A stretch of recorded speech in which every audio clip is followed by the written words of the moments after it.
Mantan pekerja Lorong Indah tetap menjalani tes pemeriksaan HIV yang dipindahkan dari Lorong Indah ke puskesmas terdekat. Ratusan warga berunjuk rasa menuntut perbaikan jalan yang rusak akibat pembangunan pipanisasi di Kendal, Jawa Tengah. 51 anjing ilegal berhasil disita Polres Sukoharjo akibat tidak memiliki dokumen surat keterangan kesehatan hewan dari dinas setempat. Selamat sore pemirsa, bersama saya Amanda Soraya, inilah Jateng hari ini. Ratusan warga desa Turunrejo melakukan demo di balai desa setempat menuntut pemerintah desa agar memperbaiki jalan akibat pembangunan pemasangan pipa dari Bendung Karet menuju kawasan ekonomi khusus.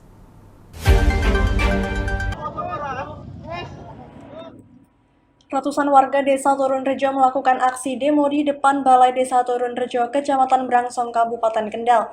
Pasalnya, masyarakat kesal atas pembangunan pipanisasi dari Bendung Karet Kali Blorong menuju kawasan ekonomi khusus.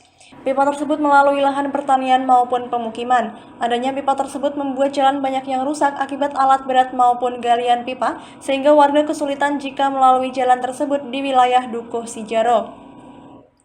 Apalagi masuk musim penghujan, selain jalan becek, jalan juga menjadi licin akibat galian penanaman pipa air. Warga melakukan demonstrasi dari pertigaan Jalan Sijaro menuju Balai Desa Turunrejo sambil melakukan orasi tuntutan mereka. Sesampainya di kantor Balai Desa, hanya perwakilan yang diizinkan masuk untuk melakukan mediasi, yang juga dihadiri dari Dinas Pekerjaan Umum dan Perumahan Rakyat, Kapolsek, dan Ramil Brangsong, dan Badan Permusyawaratan Desa Turunrejo. Tuntutannya itu tentang perbaikan jalan, terus perbaikan pipa, terus perbaikan di proyek PT Wika. Karena di situ ada akses ekonomi pembuatan bata merah. Bata merah dia produksi banyak, tapi tidak bisa menjual karena akses jalannya rusak. Gitu loh. Masyarakat Desa Turunrejo meminta jalan itu diperbaiki, layaknya jalan. Sementara perwakilan dari PT Kadi selaku pelaksana pemasangan pipa mengaku saat ini pihaknya sudah memperbaiki jalan, namun belum semuanya karena dilakukan skala prioritas. Intinya pihak PT Kadi siap memperbaiki jalan seperti semula. Sementara dari Dinas Pekerjaan Umum dan Perumahan Rakyat DPUPR Kendal, Ragil Hidayat Kabid Bina Marga, atas permintaan warga minggu depan jalan akan diperbaiki secepatnya. Dan kemarin sudah disetujui oleh kementerian, itu akan dilaksanakan mungkin pelaksanaan sekitar Maret sampai April tahun 2020. Untuk perbaikan yang jalan dari sel ke rumah tani itu akan kami usulkan di tahun berikutnya. Kepala Desa Turunrejo Nur Hasim, atas permintaan masyarakat, pihaknya akan berusaha semaksimal mungkin memberikan sosialisasi tentang pembangunan pipanisasi kepada Ketua RT dan RW. Sudah jelas, itu tidak terbuka, kita sudah terbuka dari BPBD dan juga dari RT RW juga sudah disampaikan. Mungkin karena kurang komunikasi, jadi mungkin seperti itu. Jadi itu juga keterbukaan untuk kecewa juga sudah resmi dari Bumades, Kecamatan, PUPR, dan BPD, dan juga kita sampaikan ke RT. Hasim menambahkan jika terkait kompensasi sewa lahan jalan yang dilalui proyek pipanisasi senilai 78 juta, sampai saat ini uangnya belum cair dan belum tahu akan digunakan untuk apa. Untuk itu, dengan adanya demonstrasi, masyarakat akan lebih tahu informasi tersebut. Dari Kendal, Muhammad Arya, Lingkar TV, melaporkan.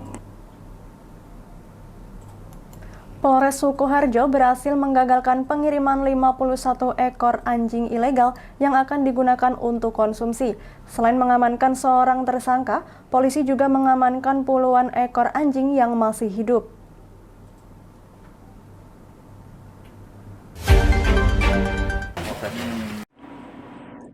Pasca menggagalkan pengiriman 51 ekor anjing ilegal, Kapolres Sukoharjo AKBP Wahyu Nugroho Setiawan bersama unit Reskrim Polres Sukoharjo mendatangi tempat pengolahan daging anjing di kawasan Kartasura, Sukoharjo. Selain mengamankan 51 ekor anjing yang masih hidup, polisi juga mengamankan beberapa kilogram daging anjing yang siap dipasarkan. Seorang tersangka atas nama GTS berusia 40 tahun juga diamankan aparat. Selain itu, sejumlah alat untuk menguliti seperti pisau dan alat memasak daging anjing juga diamankan. Menurut Kapolres Sukoharjo AKBP Wahyu Nugroho Setiawan, 51 ekor anjing yang diamankan petugas berasal dari Garut, Jawa Barat. Anjing-anjing tersebut dikirim secara ilegal karena tanpa disertai dokumen surat keterangan kesehatan hewan atau SKKH dari dinas setempat. Anjing bukan merupakan bahan pangan, sehingga Kementerian Pertanian sudah mengeluarkan surat edaran untuk pelarangan mengkonsumsi untuk daging anjing. Hal ini juga sejalan juga Bapak Gubernur Jawa Tengah, kemudian juga Bupati Sukoharjo sudah mengeluarkan perda terkait dengan pelarangan konsumsi daging anjing. Sehingga tentunya himbauan kita kepada masyarakat untuk mari kita hentikan kegiatan yang masih ada di masyarakat, yaitu mengkonsumsi daging anjing. Ini tergantung besar kecilnya. Rata-rata 300. 300.000. Terus kalau dijual di sini Dijualnya per kilo, Pak. 1 kilonya 34.000. per kilo 34.000, berarti kira-kira 1 ekor anjing bisa dapat berapa itu? 40.000, 50.000. Kronologis pengungkapan kasus ini bermula dari informasi masyarakat yang mengaku resah dan maraknya penjualan daging anjing di warung-warung kaki lima di kawasan Kartasura, Sukoharjo. Dari Sukoharjo, Taufik Irvani, Lingkar TV, melaporkan. Jangan kemana-mana pemirsa, kami akan kembali usai jeda pariwara. Tetap bersama kami.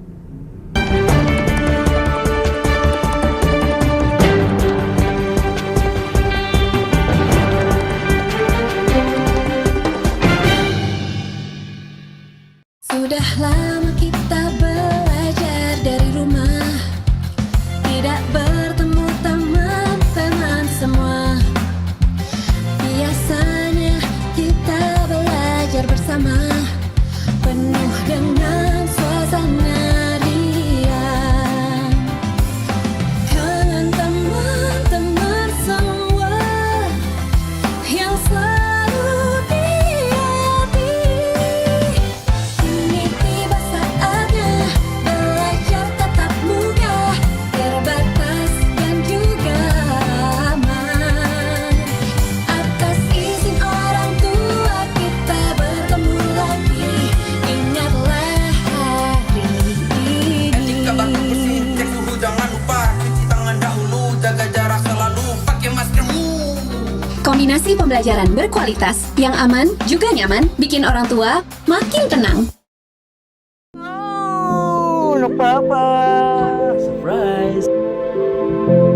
Makasih sayang. Senang banget.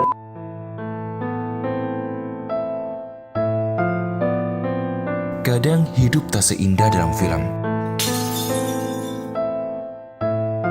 Selamatkan perempuan, anak, dan orang terdekat Anda. Iklan layanan masyarakat ini dipersembahkan oleh Kementerian Pemberdayaan Perempuan dan Perlindungan Anak. Ini daging sapiku. Ini dagingku. Ini daging sapiku. Ya, daging sapinya habis. Lihat. Ini buah apa tuh? Wah. Memang daging cuma dari sapi saja. Ada ayam petelur, ada ayam potong petok.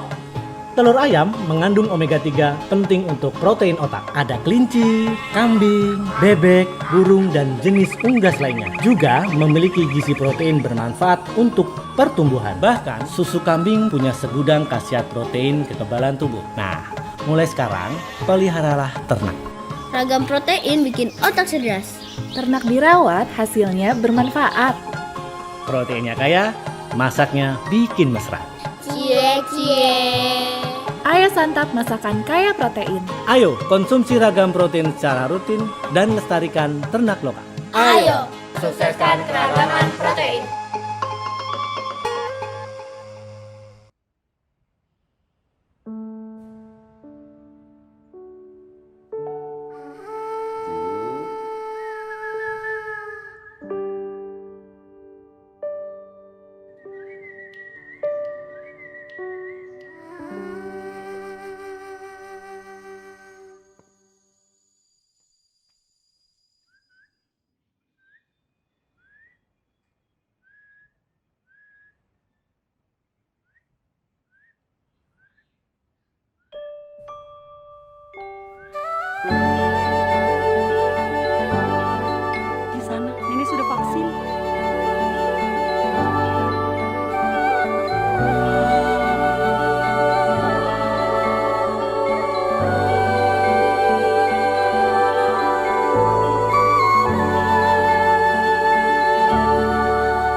KPK melalui tim koordinasi dan supervisi pencegahan memberi masukan kepada pemerintah Kabupaten Pati untuk menyesuaikan nilai PBB. Seperti diketahui, Kabupaten Pati tidak pernah menaikkan PBB selama 14 tahun ke belakang. Komisi Pemberantasan Korupsi atau KPK melalui tim koordinasi dan supervisi pencegahan belum lama ini telah memverifikasi PBB di Pati. Dari hasil itu, tim Korsubgah merekomendasikan pemerintah Kabupaten Pati untuk menaikkan nilai PBB. Hal itu disampaikan langsung oleh Bupati Haryanto. Ia mengungkapkan bahwa kenaikan ini merupakan bentuk penyesuaian setelah 14 tahun nilai PBB di Kabupaten Pati stagnan, tidak pernah mengalami kenaikan. Bupati Haryanto mengklaim bahwa kenaikan nantinya tidak akan dalam jumlah besar. Ia menegaskan bahwa kenaikan hanya dalam kisaran 10 sampai dengan 20% dari nilai jual objek pajak atau NJOP. Ya, karena itu rekomendasi KPK itu. Jadi 14 tahun tidak pernah, bukan naik, menyesuaikan, ya. Karena sesuai dengan hasil verifikasi KPK Korsubgah yang kemarin monitor di Pati, itu ternyata PBB itu 14 tahun tidak pernah dinaikkan. Oleh karena itu direkomendasikan disesuaikan. Ya, naiknya tidak banyak, sedikit itu. Berapa mungkin Pak? Rencananya Ya, sekitar 10 sampai dengan 20% itu. dari berapa Pak? Ya, NCOP-nya. Nanti tanyakan teknis itu di BPKAD yang nanti. Dihubungi terpisah, pihak BPKAD menjelaskan alasan dibalik tidak pernah naiknya nilai PBB di Kabupaten Pati. Menurutnya hal itu merupakan keputusan Bupati yang berkaitan dengan masyarakat. Pihak BPKAD juga menjelaskan bahwa tidak serta-merta menaikkan nilai PBB. Ia mengungkapkan pihaknya juga melihat dan menyesuaikan nilai tanah. Jika semakin tinggi nilai tanah, maka semakin tinggi pula nilai PBB. Pihak BPKAD juga menambahkan bahwa yang pasti akan naik adalah tanah yang berada di jalan provinsi dan tanah-tanah strategis seperti halnya Pati Kota ataupun sepanjang jalan dari Jalan Margorjo sampai Batangan. Dari Pati, Fajar Mukti, Lingkar TV melaporkan. Nasib voluntary counseling and testing mobile atau konseling dan tes HIV gratis di Lorong Indah yang diinisiasi Dinas Kesehatan Kabupaten Pati tetap berlanjut, nantinya akan dialihkan ke puskesmas terdekat.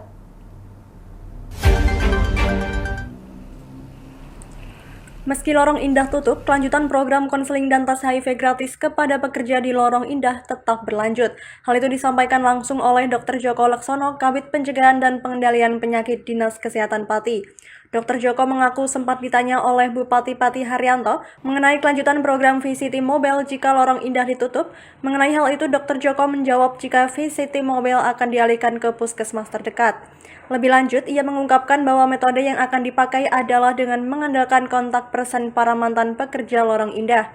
Ia menambahkan bahwa dengan kontak person tersebut, pihaknya bisa memotivasi dan menyarankan para mantan pekerja Lorong Indah untuk periksa ke puskesmas terdekat. Menurut Dr. Joko, saat ini pihak Dinkes Kabupaten Pati sudah menjalin komitmen dengan Kepala Puskesmas Margorjo sebagai puskesmas terdekat dengan Lorong Indah untuk pengalihan program VCT Mobile tersebut. Ditanya juga langsung oleh Pak Bupati, Mas, iku nek ditutup acara VCT Mobile pemeriksaan yang di Lorong Indah, bagaimana? Begini Bapak, kita itu adalah teknis dari Pemda. Kalau Pemda kebijakannya ditutup, kami siap. Bagaimana program saya? Sementara ini kita punya nomor kontak HP orang-orang yang kita periksa. Sudah kita sarankan dan sudah kita motivasi untuk puskesmas terdekat. Contoh yang di wilayah Lorong Indah, kita tarik pelayanannya di Margorjo Puskesmas, ya.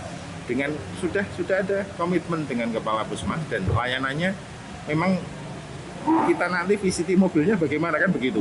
Kalau kita ke lokasi Lorong Indah, otomatis kita sudah ada komunikasi dengan penjangkau itu sehingga bisa kita 30-40 orang dan itu rutin dari zaman dulu. Sekarang ditutup bagaimana? Kita punya kontak person dan kontak person itu kita harapkan istilahnya ketuanya itu mau membawai anak buahnya itu untuk datang ke puskesmas. Dr. Joko Laksono mengungkapkan bahwa saat ini beberapa mantan pekerja Lorong Indah berpindah ke Juwana dan Batangan. Ia menambahkan bahwa sudah ada para mantan pekerja Lorong Indah yang berpindah ke Batangan datang memeriksakan diri ke Puskesmas Batangan. Sudah mulai bagus puskesmasnya. Kemarin dengan Pak Wono itu petugas poli IMS-nya dia sudah cerita banyak bahwa sudah banyak dok yang kesini dan identitasnya sebetulnya ya orang-orang itu aja. Dan perlu diingat Bapak, banyak yang KTP tidak padi juga. Nah, itu yang perlu dicatat. Artinya walaupun dia itu istilahnya bekerjanya di padi, tetapi orang-orang ini tidak ber-KTP padi. Dan itu tidak menjadi halangan bagi kesehatan karena yang kita obati itu tidak KTP-nya, artinya semuanya yang berpenyakit dan kalau terindikasi dia pemeriksaan HIV-nya positif, berhak mendapatkan ARV. Meski pihak Dinkes menemukan para mantan pekerja Lorong Indah ber-KTP luar Pati, Joko Laksono memastikan tetap menerima dan memeriksa secara gratis para mantan pekerja Lorong Indah tersebut. Menurutnya apa yang diupayakan Dinkes adalah penyembuhan penyakitnya, bukan pada KTP dari mana ia berasal. Dari Pati, Fajar Mukti, Lingkar TV, melaporkan. Ya, berita tadi sekaligus menutup perjumpaan kita kali ini. Terus saksikan Jateng hari ini setiap pukul 17 waktu Indonesia Barat hanya di Lingkar TV. Akhirnya saya Amanda Soraya mewakili seluruh kerabat kerja yang bertugas pamit dari hadapan Anda. Terima kasih dan sampai jumpa.